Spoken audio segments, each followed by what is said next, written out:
Hi అండి అందరికి ముక్కోటి ఏకాదశి శుభాకాంక్షలు పేరు పేరున ప్రతి ఒక్కరికి కూడా.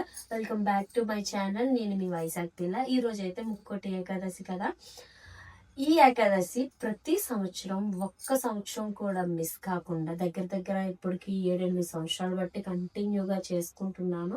బిఫోర్ అంటే పెళ్ళి అయిన తర్వాత కూడా గుడికి వెళ్ళేవాళ్ళం అనమాట. ఇంట్లో ఇలా పెద్ద పూజలు కాకపోయినా గుడికి వెళ్ళి దర్శనం చేసుకొని వచ్చేసేదాన్ని. ఫాస్టింగ్ మాత్రం ఎవ్రీ ఇయర్ ఉన్నాను, అలానే ఈ ఇయర్ కూడా ఉంటానన్నమాట. ప్రతి సంవత్సరం మిస్ కాకుండా చేసుకుంటున్నాను, అదొక హ్యాపీనెస్ నాకు. అండ్ ఈ రోజు పూజ మాత్రం ఇలా అందంగా క్యూట్ గా, నా అయ్యవారు ఎంత బుజ్జిగా ఉన్నారో చూడండి, బంగారంలో మెరిసిపోతున్నాడు నల్లనయ్య. ఇలా అయితే పూజ చేసుకున్నాను. అండ్ శివయ్యని కూడా ఇక్కడ యథావిధిగా ఎప్పుడులానే శివయ్యకి నామాలు పెట్టి లాల పోసి నామాలు పెట్టి ఇక్కడైతే కూర్చోబెట్టాను. శివయ్యని కూడా మెరిసిపోతున్నారు కదా అయ్యవారు కూడా. అదేంటక్క విష్ణుమూర్తిని పెట్టాలి కదా, వెంకటరామమూర్తి ఒక్కరు సరిపోతారు కదా, శివయ్యని ఎందుకు పెట్టారో అని అనొచ్చు. కానీ ముక్కోటి ఏకాదశి శివయ్యకి చేసుకోవచ్చు, వెంకటరామమూర్తికి చేసుకోవచ్చు, విష్ణుమూర్తి అవతారం ఉన్న ఫోటో పెట్టైనా చేసుకోవచ్చు అనమాట. తప్పే లేదు, అతనే అన్ని అవతారాలు. అండ్ ఈ రోజు ముక్కోటి దేవతలు కలిసి మనకి ప్రజలకి అనగా సామాన్యులకి దర్శనమిచ్చిన రోజు కింద చెప్తారు కాబట్టి అందుకోసమనే అయ్యవారిని మన ముక్కోటి దేవుళ్ళందరినీ వీళ్ళిద్దరిలోనే చూసుకుంటాం కదా, అందుకే వీళ్ళిద్దరిని పెట్టి పూజ అయితే చేసుకున్నాను అనమాట. చాలా సింపుల్ గా. అంటే చాలా మంది భయపడతారు పూజలు అంటే, వామ్మో ఎలా సర్దుకోవాలి ఏంటి, ఇలానే చెయ్యాలా, ఇలాగే చేసుకోవాలా, అసలు ప్రాసెస్ ఇదా, ఇన్ని పెట్టాలా, ఇన్ని ప్రసాదాలు ఉండాలా, ఇన్ని నైవేద్యాలు ఉండాలా అని చాలా భయపడుతూ ఉంటారు కదా. వారందరికీ ఒక మాట చెప్తాను, పూజ చెయ్యాలి చేసుకోవాలి అనే ఆలోచన రావడమే పెద్ద మాట. ఆ ఆలోచన మీరు అంటే నిర్వర్తించుకోవాలంటే, అంటే ఆ ఆలోచన మీరు పూర్తి చేసుకోవాలంటే బెల్లం ముక్క పెట్టైన నైవేద్యం మనం పూజ అయితే చేసుకోవచ్చు అనమాట. ఇన్ని పువ్వులు కొనాలని రూలే లేదు, పెట్టాలని ఇదే లేదు. ఎవరి స్తోమతకి తగ్గట్టు వాళ్ళు పూజను అయితే చేసుకోవచ్చు అనమాట. ఇంకా చాలా మంది నన్ను క్వశ్చన్ చేస్తున్నారు, అక్క మీరు ఇన్ని దీపాలు పెడతారు కదా, ఎలా మేనేజ్ చేస్తారు ఎవ్రీ వీక్ పూజ ఇది అది అని అడుగుతున్నారు. అతను ఇచ్చింది అతనికి ఇవ్వడంలో తప్పేమీ లేదు కదా. నా దృష్టిలో అయితే నేను చేసుకున్నంత వరకు డైలీ పూజ పైన చేసుకున్న 5-6 దీపాలు పెట్టుకుంటాను అలవాటు. అలాగే నిండుగా పూజ ఎప్పుడు పీఠం పెట్టుకున్నా ఇలానే చేసుకుంటాను, మీ అందరికీ తెలిసిందే. అంటే ఖర్చు కోసం నేను వెనకాడను పూజ విషయంలో. అందరూ నాలా ఉండాలని చెప్పడం, ఎవరికి నచ్చినట్టు వాళ్ళు చేసుకోవచ్చు, తప్పే లేదు.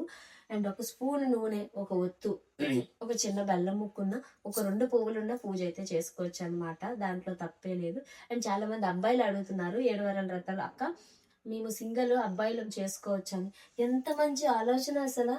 అబ్బాయిలు చేసుకోవచ్చా అని అడగడమే పెద్ద మాట నా దృష్టిలో అయితే. ఎందుకంటే వాళ్ళు ఎంజాయ్ చేస్తారు, లేకపోతే తిరుగుతారు, ఏదో వాళ్ళది ఇది ఉంటది. కానీ వాళ్ళు పూజ చేసుకుంటానంటే అతని పట్ల ఎంత ప్రేమ అభిమానం ఉండకపోతే చెప్పండి. హ్యాపీగా చేసుకోండి అయ్యా, మీకు అడ్డు చెప్పే వాళ్ళే లేరు. మీకైతే అసలు ఏ వీకు కూడా అడ్డు రాదు. మనస్ఫూర్తిగా దీపారాధన చేసుకోండి, గుడికి వెళ్ళండి, దర్శనం చేసుకోండి. మీకు పెద్ద పనే ఉండదు. అయ్యే వరకు మీకు స్తోమత, మీకు అయినంత స్తోమత కాదు, మీకు అయినంతలో ఫ్రూట్స్ పెట్టుకొని నైవేద్యం, పానకం వడపప్పు పెట్టుకొని పూజ చేసుకోండి మంచిగా. ఇంకొకరు అడుగుతున్నారు, అక్క మంచినీళ్ళు తాగొచ్చు ఉపవాసంలో? ఉపవాసంలో మంచినీళ్ళు తాకండి. మజ్జిగలో మనం మంచినీళ్ళు కలుపుతాం కదా అని అడుగుతారు, అది లెక్క వేరు. కానీ ఉట్టిగా మంచినీళ్ళు తాకండి. ఎప్పుడైతే మనం మంచినీళ్ళు తాగుతామో ఉపవాసం ఇంకా చెల్లించేసినట్టు అనమాట. అందుకే మంచినీళ్ళు తాగకూడదు. మామూలుగా పాలు తాగండి, ఫ్రూట్ జ్యూసెస్ తాగండి, ఫ్రెష్ ఫ్రూట్ జ్యూసెస్ లైక్ మనం ఇంట్లో అప్పటికప్పుడు ప్రిపేర్ చేసుకుని, ప్రిజర్వేటివ్స్ కాదు, మనం ఇంట్లో అప్పటికప్పుడు ప్రిపేర్ చేసుకుని తాగొచ్చు. ఇంకొంతమంది షుగర్ పేషెంట్స్ ఉంటారు, బీపీ పేషెంట్స్ ఉంటారు, వాళ్ళు కూడా మేనేజ్ చేయలేరు ఫాస్టింగ్స్. కానీ రైస్ తినలేకపోతే మంచిగా ఫ్రూట్స్ తినండి, మజ్జిగ తాగండి, లస్సీ తాగండి, పాలు తాగండి. నా అలవాటు ఏంటంటే టీ కాఫీ.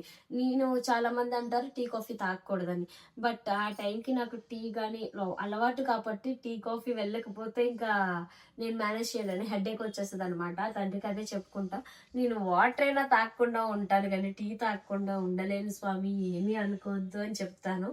అంటే ఎవరికి తగ్గినట్టు, ఎవరి ఇదికి తగ్గట్టు ఉపవాసం చేస్తారు. ఉపవాసం అంటే తిండి మానేయడం ఒక్కటే కాదండి. అంటే ఉపవాసం ఏమి తినకుండా ఎలా ఉంటామో అంతేకాకుండా దేవునికి దగ్గరగా ఉండడం, ఆ రోజు మొత్తం ఆయన స్మరణలో, ఆయన నామస్మరణలో ఉంటే ఆ డే అంతా కూడా ఎంతో ప్లెజెంట్గా, పాజిటివ్గా, చాలా అంటే ఒక ఏమంటారు స్పిరిచువల్ మన చుట్టూ ఉన్నట్టు చాలా మంచి ఫీల్ అయితే వస్తుంది అనమాట. ఏ రోజు ఉపవాసం చేసినా చేయకపోయినా ఒక గుడ్ డే ఇలాంటి ఏకాదశులప్పుడు పౌర్ణమినప్పుడు ఏదైనా మంచి డే మనం సెలబ్రేట్ చేసుకుంటున్నాం ఇంట్లో దేవుడి కోసం అనుకున్నప్పుడు ఆయన నామస్మరణలో ఉంటే ఆ డేకి మనం కోరుకున్న కోరికకి ఒక మంచి ఫలితం అయితే ఉంటుంది అనమాట.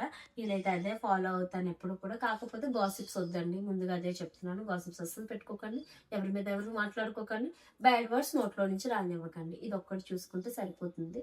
ఇంకా నాన్ వెజ్ విషయానికి వస్తారా, 7 వారాల వ్రతాల్లో చాలా మంది 3 నెలలు కూడా తినకుండా ఉండలేరు. అంటే జెంట్స్ కి అయితే 2 నెలలు హ్యాపీగా అయిపోద్ది.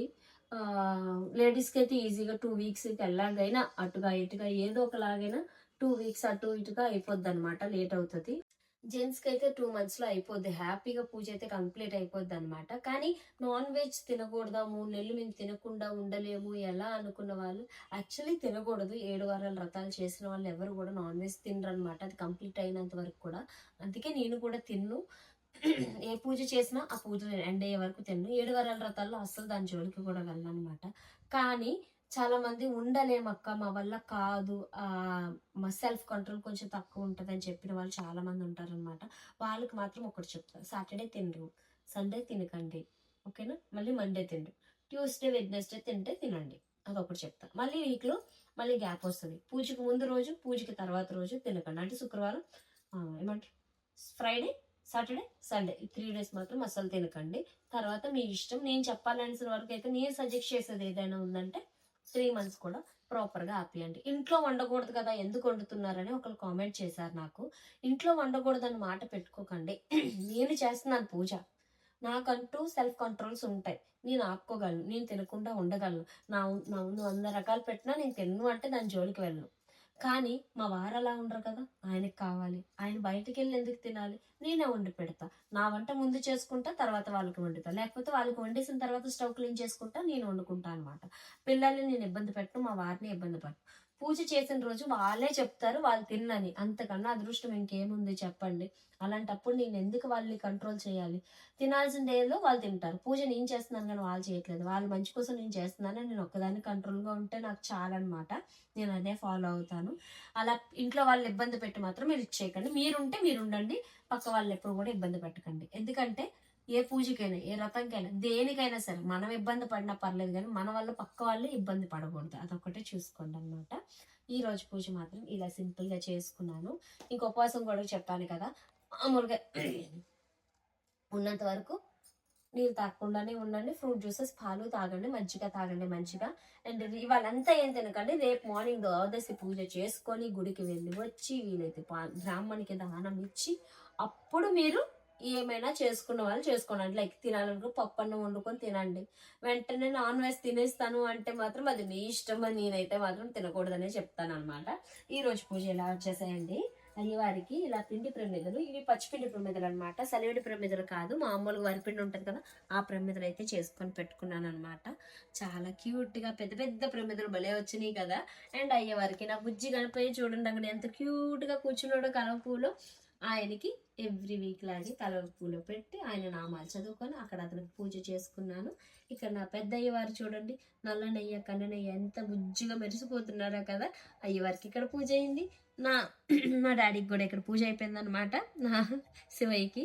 ఒకవేళ సిస్టర్ కామెంట్ చేశారు, అయ్యవారు అనకండి స్వామివారు అనండి అని అన్నారు. అయ్యవారు అంటే తప్పేముంది చెప్పండి, నాకు అలవాటు. మీకు ఇంకొక విషయం తెలుసా, మీరు చెప్తే నవ్వుతారో తిట్టుకుంటారో ఇంకెలా కామెంట్ చేస్తారో నాకు తెలియదు, కానీ నేనైతే డాడీ అని పిలుస్తాను. నిజంగా చెప్తున్నానండి, నేను డాడీ నాన్న అని పిలుస్తాను, డాడీ అని పిలుస్తాను. దుర్గమ్మనైతే డోర్ కొట్టి లోపలికి వచ్చే ముందైనా సరే మమ్మీ అని పిలుచుకొని వస్తాను అనమాట. అమ్మ మమ్మీ అంటే నాకు క్యూట్ గా అలా పిలుచుకోవడం ఇష్టం కాబట్టి నాకు నచ్చినట్టు పిలుచుకుంటాను అనమాట. ఎందుకంటే నేను అక్కడ విగ్రహాన్ని చూడట్లే, అమ్మని చూస్తున్నా, అదొక్కటే గుర్తుపెట్టుకోండి. ఇక్కడ నా అయ్యవారంటే ఆయన నాకు ఏమంటారు, ఒక ఎండి అనమాట. నేను అతని దగ్గర వర్కర్ అనుకోండి, నేను ఆయన కూతుర్ని అనుకోండి, ఇంకేమైనా అనుకోండి, ఆయనకి సేవ చేసుకున్న దాన్ని నేను అనమాట. అంటే మీరు సేవకురాలు అనుకోండి అనమాట. నాకు అయ్యవారే అతను. ఎవరు ఎన్ని అనుకున్నా నేను ఇలానే పిలుస్తాను, ఇలానే చెప్తాను. మీకు నచ్చినట్టు మీరుండండి, నాకు నచ్చినట్టు నేను ఉంటా. ఎవరికి నచ్చినట్టు వాళ్ళు ఉంటారు. కానీ ఒకళ్ళు జడ్జ్ చేసే హక్కు మనకి లేదనమాట. నేనైతే ఇలానే పిలుస్తాను. తప్పుగా పలికితే తప్పు కానీ అయ్యవారు అని పిలుచుకుంటే ఎక్కడ తప్పు, ముద్దుగా పిలుచుకుంటున్నాను అనమాట. నా అయ్యర్ని నేను ఇలాగే పిలుస్తాను. అండ్ ప్రసాదం అయితే అన్నప్రసాదాలు చేయకూడదని చెప్పాను కదా. పెసరపప్పుని పాలల్లో ఉడకబెట్టి దాన్ని నెయ్యిలో వేసి బెల్లం వేసి హల్వాలా చేశానమాట.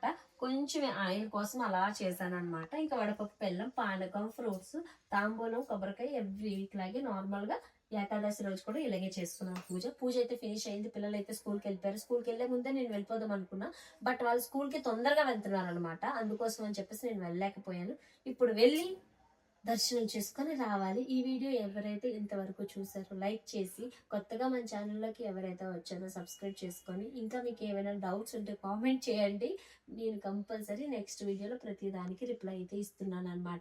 వీడియో కింద కామెంట్స్కి రిప్లై ఇవ్వకపోయినా సరే నెక్స్ట్ వీడియోలో ఆ డౌట్స్కి క్లారిఫై చేస్తున్నాను. అది ఒకసారి చూసుకోండి. అసలు మిస్ కాకుండా మన వీడియోస్ అన్ని చూస్తూనే ఉండండి.